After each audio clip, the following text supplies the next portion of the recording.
What if aging well has nothing to do with staying young?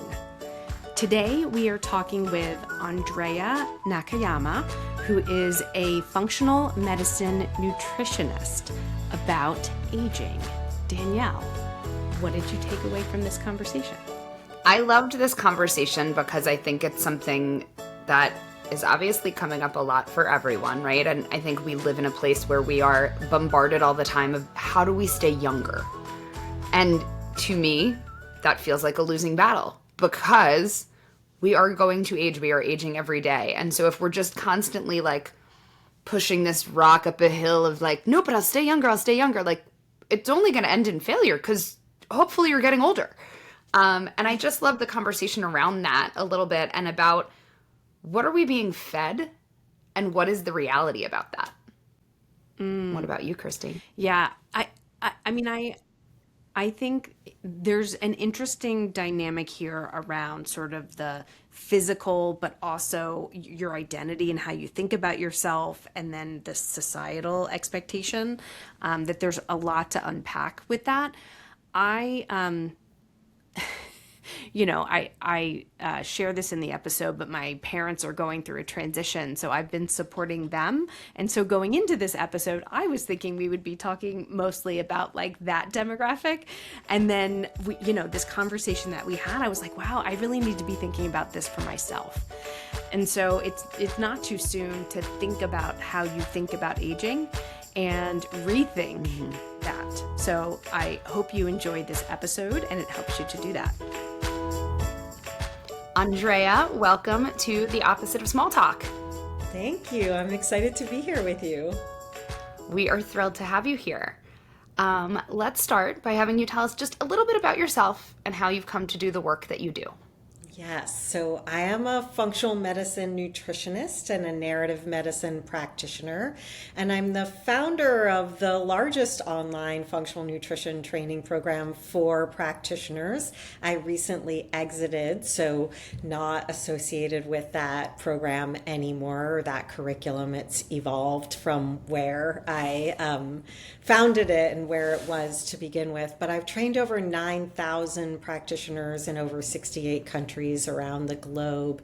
And that work was really born out of seeing the gaps in our healthcare system. And I say that not to disparage our current healthcare system. There are many blessings in our system. But when my late husband was diagnosed with a brain tumor back in April of 2000, I really saw for the first time that there are some things that our medical system does well, and there are a lot of gaps. And those initial gaps that I encountered were a surprise to me in my early 30s. And those were that everybody is treated like their diagnosis, and that everybody with the same diagnosis is treated the same. So what I ventured to build and create and practice in my own practice and then teach was a system of care that was more, in simplistic words, holistic. I agree of just seeing people go through this system and that like, oh, well, you have this thing, we're going to just treat this. Yes. As opposed to your whole body is working should be working together, right? And so how do we treat this part that needs the treatment, but also take care of the rest of you? Yes. And so I know today we're going to talk a little bit about a very related topic, right? Of aging. Yes. And so tell us a little bit of like what people misunderstand about aging.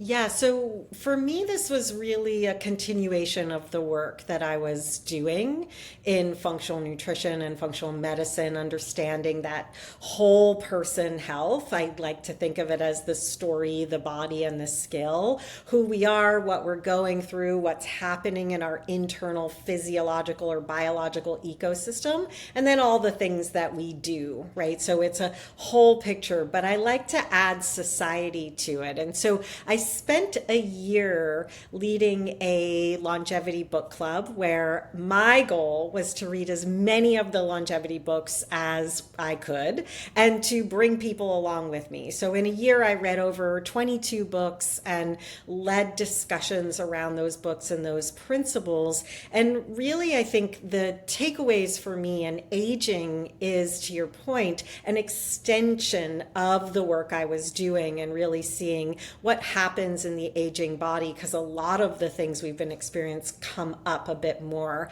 So what we get wrong often is that we think that our symptoms are there to be masked.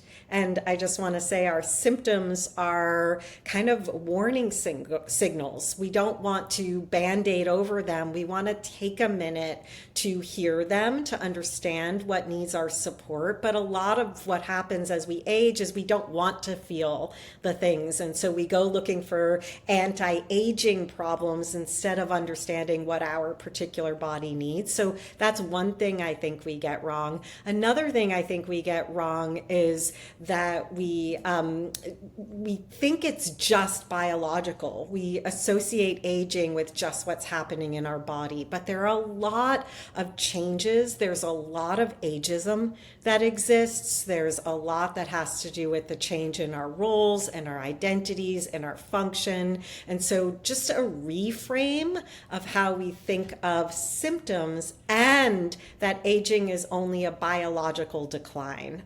Those are two big things that I think we're misinterpreting or getting wrong. Can we talk about the first one for a moment? Because as I age, one of the questions that I find myself asking myself is, okay, is this symptom just the new normal? Like, is it just, am I feeling this way just because I'm older and this is how I'm going to feel when I'm old? Or like, when is that tipping point of, oh, maybe I should talk to a doctor because I actually did something? Yeah, I think it's a yes and. So when I talk about aging and kind of a level of acceptance, I'm not saying that we don't look at containing and maintaining our health, right? But health is going to look different as we age, and things are going to feel different. Our bodies are a container of entropy. There are things happening. We have more insults as we age. And a lot of times in the anti-aging industry, we're expecting ourselves to be 30 when we're 50, 60, 70. If we want to talk about the menopause industrial complex as a factor of what happens as we age, we can do that. So I think it's a yes and, like, what's happening in my body, what needs my attention here, and is this something that I can be doing for myself? I like to think of how we support our gut health and what we're eating, because there's so much associated with the brain in the gut, but also inflammation. We have more inflammation as we age. There are things we can be doing, but it does not mean we're going to feel like we felt when we were 20. There's a different body we're living in that's been through different insults. So it's kind of a weighing, Christy, of like, is this something I should just live with and accept? No, we don't want to just accept, but is it going to feel like it does when we're younger? Probably not. In a place like we live in a culture that is so youth obsessed. And I feel like at some point you get put on this treadmill of like, okay, what can I do to always, right, anti-aging? What can I do to look younger? What can I do to feel younger? And there's a part of me that's kind of like, this feels like a losing battle, right? Like there's gonna be a point where, right, like you're gonna have wrinkles, you're gonna have gray hair, your body is going to like break down in some ways.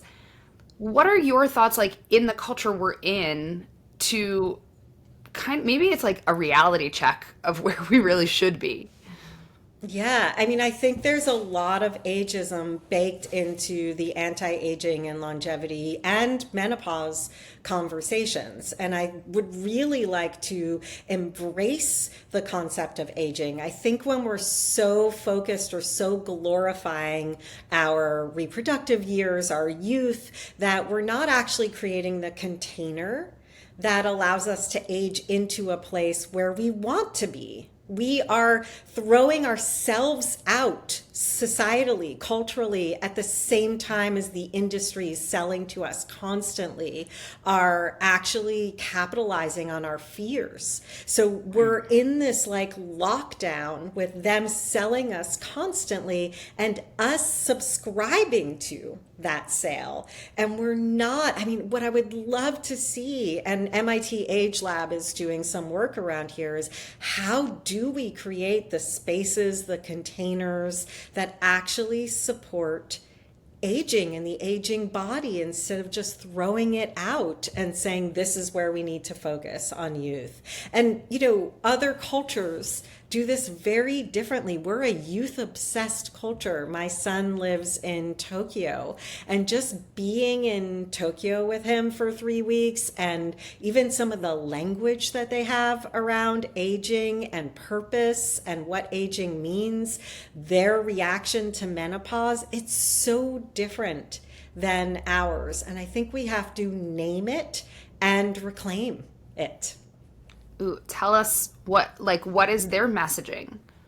Yeah, so they actually have a term called ikigai, which is about purpose, right? And purpose, in that year of longevity reading that I did, of course, we focused on the science and technology and looked at that very like male obsessed fix-it realm.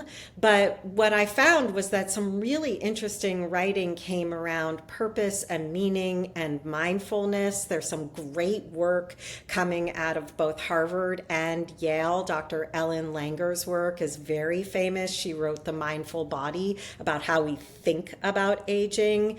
Becca Levy wrote Breaking the Age Code. So just where our beliefs about aging actually age us, right? So thinking about that. So going back to Japan and that ikigai, that is about our purpose for living. So when we talk about lifespan here, people say, oh, I don't want lifespan, I want health span. And health span means we're healthy for a long time. I feel like, what do you want health span for is the real question. Because if we don't know what we want health span for, we're just going for some notion of being healthy for as long as we can. But when we actually have meaning behind it, and it doesn't need to be some huge meaning. When I was with my son in Tokyo, I was like, okay, my ikigai is keeping up with you on all the stairs in Tokyo, because like I want to keep up with you. I want to keep going. And that's not like I want to change the world. Like we think our purpose has to be so big, but our purpose can also be being able for as long as possible. And guess what? I might not be as fast on the stairs next year or in 10 years as I can be right now. And I'm probably not as fast right now as I was 20 years ago, right? So just understanding that those are the realities. But in addition, as a nutritionist, what I found about food in Tokyo is that it's just food. Like they're not focused on peptides and proteins and all these packaged things to get us to nutrition. They're just eating good quality food. And I live in Portland, Oregon. I live in a bubble.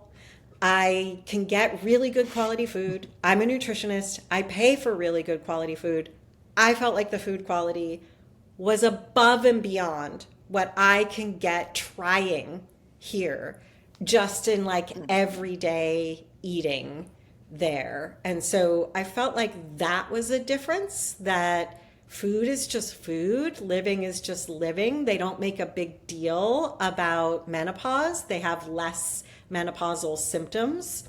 Who knows if that they're not talking about them, but they also are just not needing to medicalize transitions of life as they age.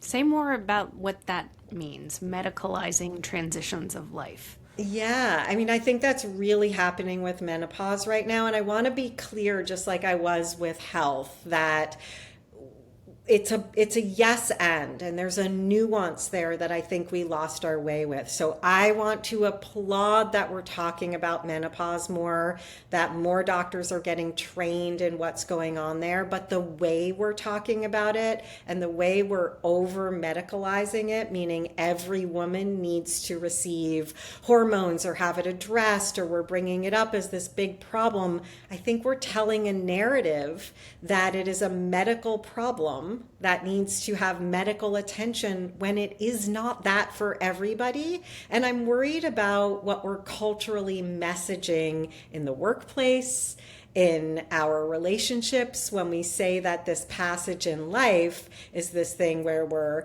angry and mean and moody and fat and like we're putting this and our brain doesn't work. Like, that's not what's happening for everybody. There's medical menopause that deserves to be treated, and there are symptoms that people deserve to have addressed, but there's also transitions that are happening, like when we have contractions in childbirth, that some of us can work our way through without medicalizing and making it every single symptom, going back to my first answer, a problem that needs to be masked.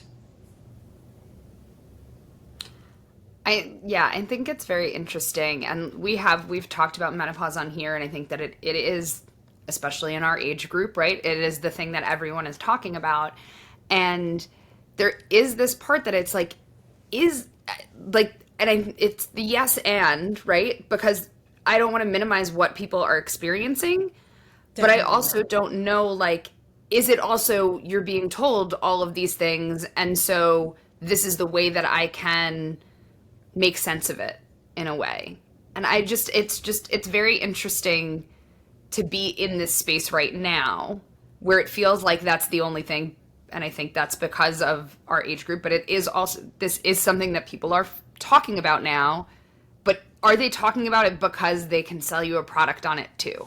Like, where is that, like, the rub there?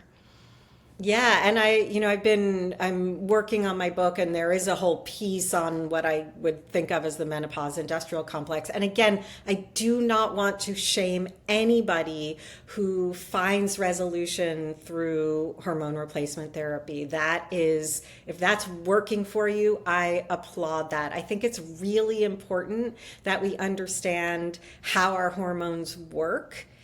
As a functional medicine nutritionist, I'm helping people to understand, how do you actually balance your hormones, and what are the sex hormones in relation to your other hormones, your blood sugar, your insulin, your cortisol, your thyroid. Sex hormones are the tip of the iceberg. If we come top down, we may be suppressing symptoms without realizing where we can give ourselves longer term sustainable health. And we also have to make sure that we know when we put something in our body exogenously. So we make hormones endogenously when we're younger in our ovaries. When we're bringing in hormone replacement therapy, it's coming in from the outside. We still need to metabolize those hormones and get rid of what we don't need, or we have more problems. So my concerns with a lot of how hormone replacement therapy is happening these days is that there's not a lot of testing, so people are just getting hormones. They're getting them in doses that aren't appropriate for their body, and they're not being recalibrated for what their body needs.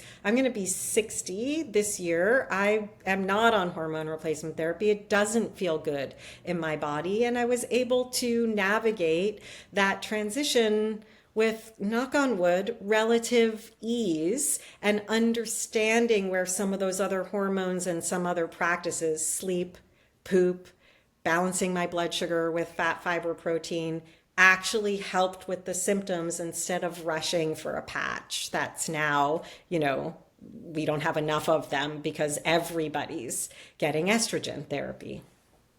Mm-hmm.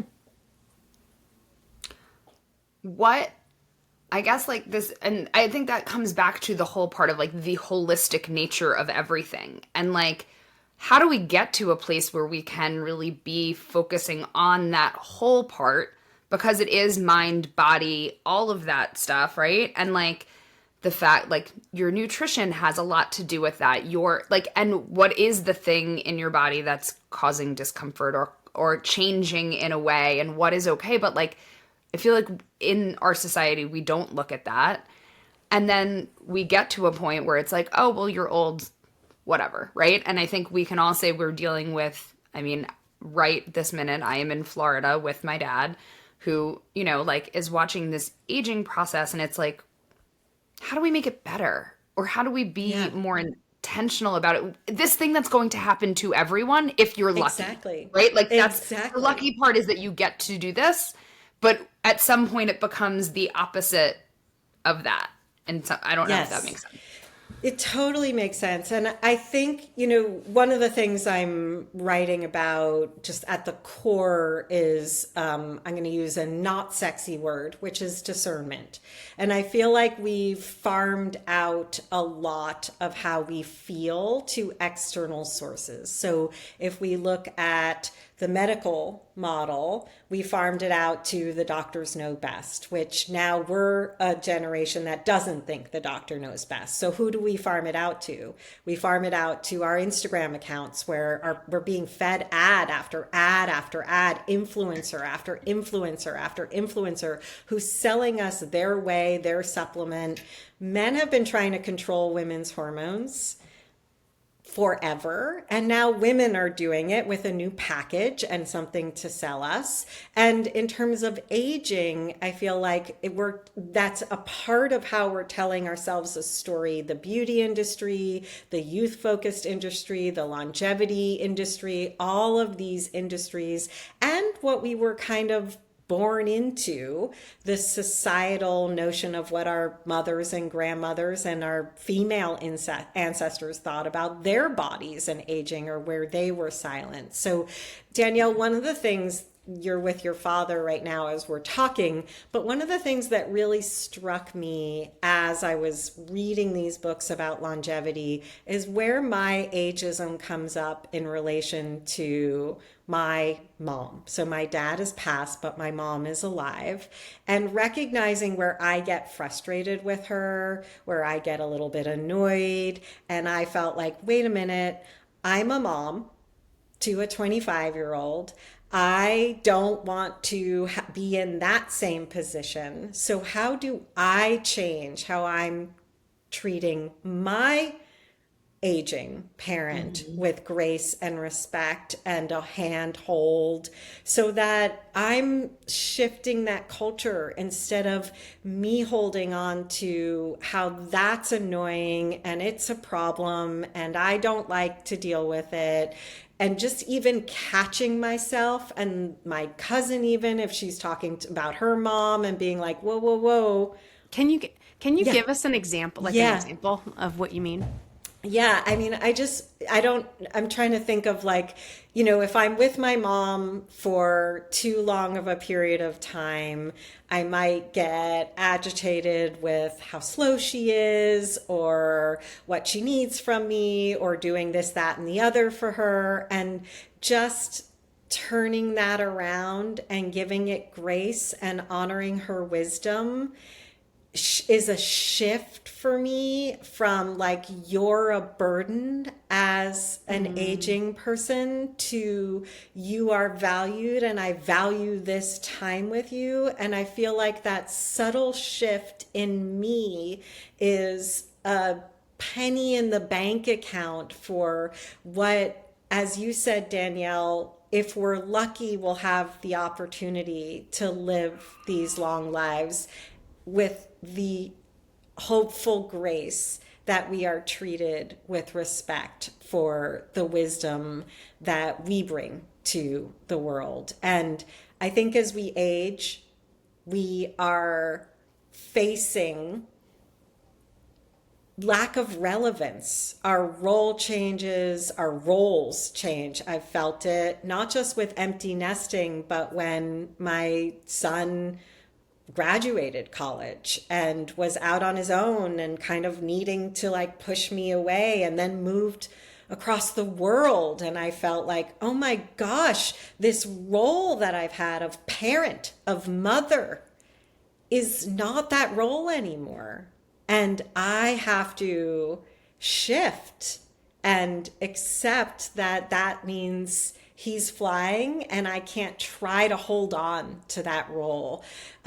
People being desirable in the hiring marketplace when they're over 50 or over 60, we're kind of put out to pasture in a way that isn't equivalent with what we have to offer. And so I feel like we can shift our attitudes while we're in a sandwich to be able to say, this is what I would like to age into, a world where I am not dismissed, where I am still relevant, where I still have meaning and I still matter in a different way, but it still matters. And again, look at other cultures. Japan, they honor their elderly. China honors their elderly.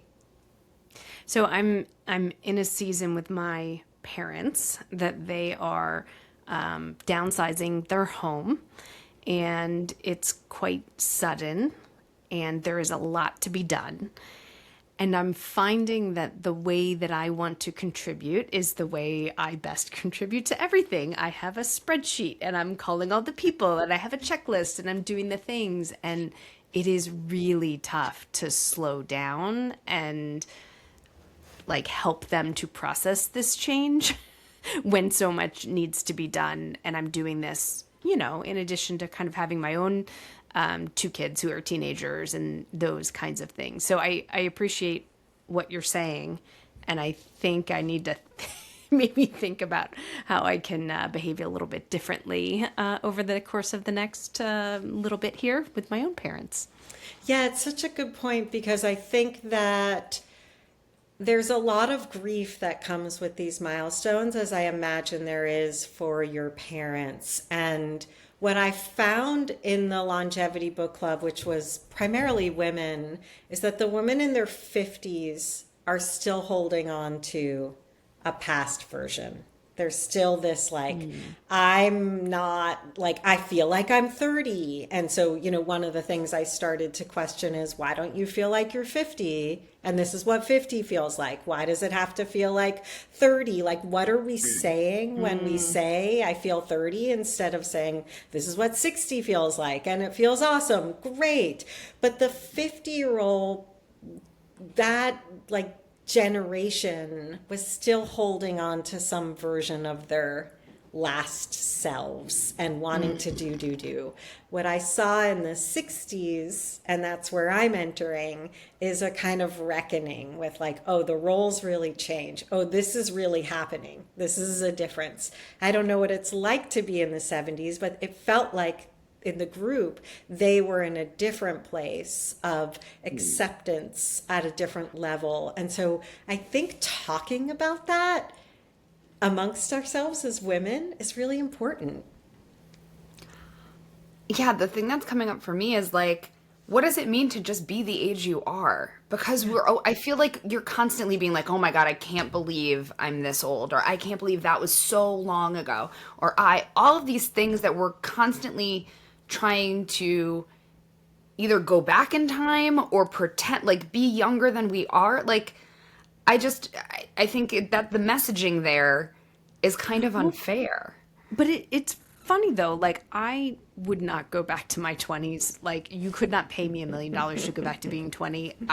It's probably the same with the 30. Like I have loved my 40s and I'm anticipating really enjoying 50s and 60s. And like, cause I think there's a little bit of like your give a fucks are gone. You know what I mean? And like you kind of let go of a lot of maybe pressure that you put on yourself. So I don't know. I'm feeling pretty positive about it. And I feel like we've got some good role models. Like Jane Fonda is a rock star, right? Like there's examples out there.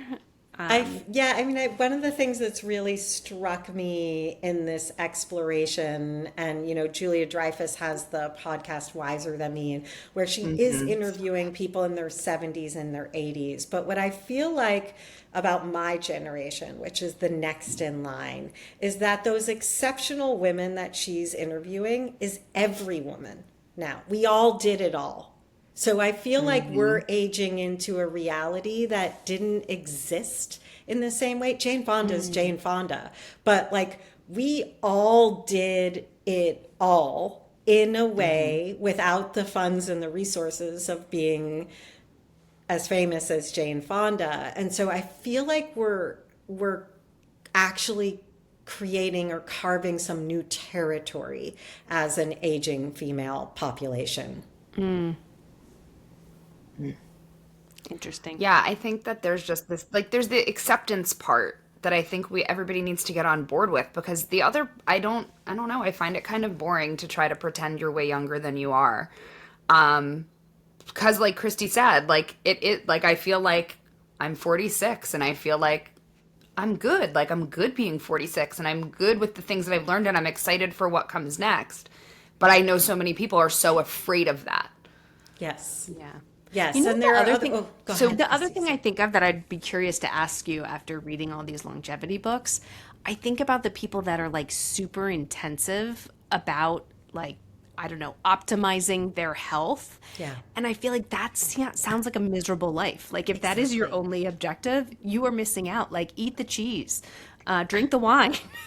I'm curious your perspective on that, just in terms of what to consider actually is important from a health and nutrition standpoint to optimize for versus what are the things, how do you have a realistic perspective that doesn't make that the only focus of your life? Yes, and this is my concern or issue with biohacking or optimization. Like that's not really living. And so my answer to your question would be like, it depends on you, and not just you, what you want, but what does your body need? Like, what are the needs of your body, and how are you managing or mitigating the impacts of what your body is handling? So there's a lot that every single person is dealing with differently. As somebody who's mostly worked with people with chronic illness, there might be some work there to hold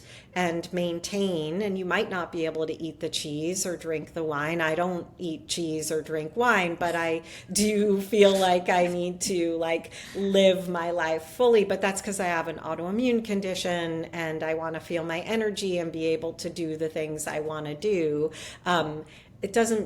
What I would say is I don't drink wine unless I do, right? Like I'm not going to be like, I never drink wine. Like there might be occasions where it's like a quality that I can drink and I can enjoy. I don't eat cow cheese, but I eat goat and sheep cheese because my body tolerates it. But that's from me being super in tune with my body's needs. And when I go back to that idea that we've outsourced everything, biohacking and optimization is so outsourced. It's based on an app, a tool, an influencer, a test. We're not actually tuning into what makes me feel good, what makes me feel bad. We're tuning into some ideal of what's supposed to be. And I 1,000% agree that that is a likely miserable way to live.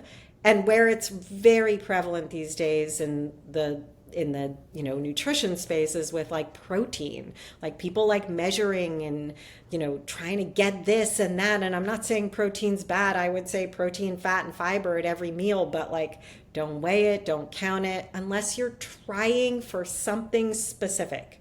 If you're in a weightlifting competition. So tell us, I think this is like a good wrap question, Yes. which is like, tell us how to be more in tune. Yeah. And what you're describing, I think, is really important. So Yes. tell us how to be more in tune. I think we have to just slow down. It goes back to what are we feeling and what does that actually mean? And the example that I just recently wrote a lot about in my transition series is I sold my company in 2018. It sold again in 2023 to private equity. I didn't belong there. Like, it wasn't the place for me, even though it's where my work was housed, and I did not want to leave my work. My body was telling me every day that I was at odds and not in my full integrity with where I was spending my time and energies and what I was supporting. And I rationalized it because it was my work. It was everything I had built in my late husband's name. But that's a good example for me of where if I slowed down and I listened more carefully, and I'm not blaming or shaming myself, but my body was telling me this is not right. And I think if we slow down, instead of saying, I have this belly fat or these bat wings, what do I do? What do I take? We're constantly looking for the fix for whatever it is we're experiencing. And my recommendation is just take a beat. Take a beat. What is this telling me? Is it telling me something different than I have to mask or band-aid it? Is there something else that I need or can do to support myself in this moment? Okay, I just have to say this because this is what's coming up for me is, as you just said that, of like, if everyone has back fat, then why do we need to wear something that shows nobody has back fat? Like, just allow this to be the thing, right? Like, if we're constantly trying to find the thing that fixes the thing that we're told is wrong with us that everyone has, like, that's totally a larger conversation for another time. But like, that's the thing that comes up, that we're just told we have to correct all the things that are wrong with us, when really it's just part of being a human, right? Some people are going to have back fat. Some people might not. But like, does that matter in the end? Yes, and I think that's such a good point, that when we look at, what I said, the medical industry, the wellness industry is selling us a solution to everything we think we have a problem with. It's also, like you said, Danielle, selling us a solution to things we didn't know we had a problem with, but now we think we have a problem with. And it's a $6.8 billion industry that is capitalizing on women's fears and growing fast. Well, it feels like a downer to end the episode with that. It's Give not us a ray of hope. Leave us with a good ray of hope. I think that is a ray of hope to is understand. like how we empower each other. Yeah. I think understanding that it isn't a thing, it's not a problem, it's a thing that we're being told is a problem. And that is empowering to know Exactly. that, like, hey, that's not a problem that I need to fix. So I'm not going to buy that bra, that clothes, whatever it is, right? Like, I'm not going to buy that product because it's not a problem. And I think that's getting in touch with ourselves to know what is a problem and what isn't can make a huge difference. Yes, and that is our power, and it's our collective power. And I think this is how we age differently and create the space that we age into. My consciousness paves the way for you both, and right behind me, and we continue to say, like, an aging female population is what we make it, and we're going to make it something different together. So to me, that feels really hopeful, in addition to that discernment or that distinction of, what, I don't need that. So yeah, I agree. I think it can be hopeful, but it also can feel a little overwhelming. Yeah. Well, thank you, Andrea, for paving the way for us who are right behind you, and will continue to pave that way for the people who are behind us. Thank you for having me. So much fun. If you want to have more of your own opposite of small talk conversations, we can help. We've created a starter pack of big talk questions that you can download and use to ditch the boring small talk and create more meaningful conversations with the people around you. Get it in the link below. If you liked this episode, please subscribe and leave us a comment. Let us know what you think of this topic and what you'd like to hear about next. Thanks for watching. Stay curious and talk big.